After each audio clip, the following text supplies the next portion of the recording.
Panda Anthem. Ian, what's up? Red Panda Anthem. Red Panda, what's good? Red Panda Anthem. Your boy. Going up. Right on cue. Hey, what's going on? What's up, Jen? I'm good. How are you? Everything good. How are you? I'm good. I can't complain. Janet will be in Houston. This is a fact. There are people who are I will be in Houston. A lot of people have asked for you. So I'm excited for Houston. I went for the first time 2 or 3 weeks ago, and it was amazing. So I'm looking forward to it. So let's start question and answer because I know we don't have a lot of time. Aaron, today's his birthday. He's an earner. So we're going to start off with him. Happy birthday. Happy birthday. Aaron, what's up, man? Cash app him. No. What's your cash app?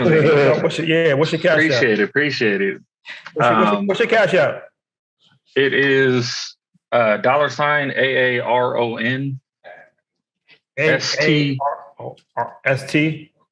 STICKEL. So stick with EL on the end.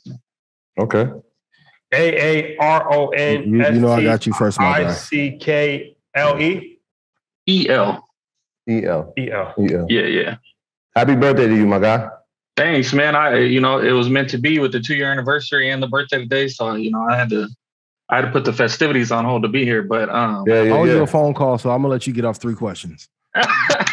No, man, I only got one. I only got one, man. So with the volatility of how everything is looking right now, when you guys are looking at charts, how are you differentiating between what you're looking at being a long-term pick, short-term pick, option swing? What are some of the things that you're looking at? So first thing first, whenever you're looking at, so let's say we're looking at, let's pick company GE, right? Go to your highest time frame first. Number one, every stock that you look at should be considered to be a long-term investment. Now, if I can just be honest with you, I'll talk to you like it's just me and you. There should be no company that you invest in on a short term that you would not hold for the long term. The biggest mistake everyone makes is like, well, I'm going to trade Apple or Microsoft or hold them for long term, but I'm going to trade a penny stock to get great gains. If you wait for your spot when you swing, same with crypto. So if you're going to be in Bitcoin, Ethereum, Cardano, Solana, Ripple, those should be the ones you swing. And if you decide to leverage and use that as well, it should be the same thing. That way you know them like the back of your hand. So it's really not changing the strategy of doing it like a lot of people, and I know you guys have mentioned it too, where like, let's say just a general number, like 5 companies that you hold, and those are also the ones that you trade consistently.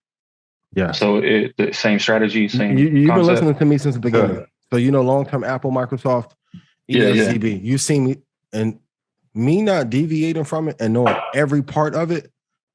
Like if you want to talk about like the 9th part of the crystal ball is knowing every part of revenue, net profit, what's coming this year, 2025, what are the weaknesses of Apple, Microsoft, and even Stock Club. Like everyone was panicking about Apple today. I'm like, I called a price of where we're going last week.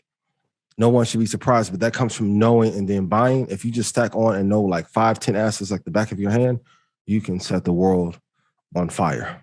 You really can. Okay, perfect. Yeah, I just didn't know because that's what I've been doing. I know Troy was huge on just picking like a stable of horses or a stable of companies, but I didn't know if there was any variation in the strategy with how wild everything is right now, or just keeping it consistent. Yeah, I'm with Ian on that. So if I have 1,000 Apple shares, I can still have option calls on Apple. It's a company that I'm invested in for the long term. I have shares in Disney. I have calls in Disney. I have NVIDIA. I have calls in NVIDIA. You know what I'm saying? Like I'm not trying to reinvent the wheel. Like these are companies that I've researched and I believe in, and I already know their fundamentals and the technicals. I don't have to go find another company. I already did the research for these. Right. And it doesn't mean not to look at others, because I'll look at still every future top 300 stocks in America, Bovespa, Shanghai Index, Nikkei. That's how you really get to know which ones are moving the market. Even look at the top 20 in the Mexican stock market. You'll see why international exposure really is overrated. Unless we have like a black swan event, and then it's like Japan. Yeah, that was kind of the next step. Is now that I'm comfortable with the main stable of stocks, is broadening the scope a little bit so I can be more familiar with long-term trends of the market. So I'm not just looking at a few. So, well, that's helpful to know, though. I appreciate y'all. I thank you both for the birthday gift. I appreciate you. Did you check your Cash App? You see it? Yeah, you got him. Yes, sir. I appreciate it, and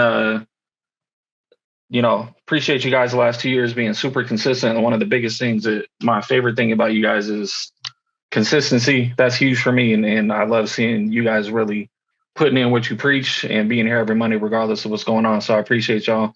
Appreciate you, Janet, and happy anniversary. This that Red Panda Anthem. Ian, what's up? This that Red Panda Anthem. Red Panda, what's good? Red Panda Anthem. Your boy going up. I know they can't stand it.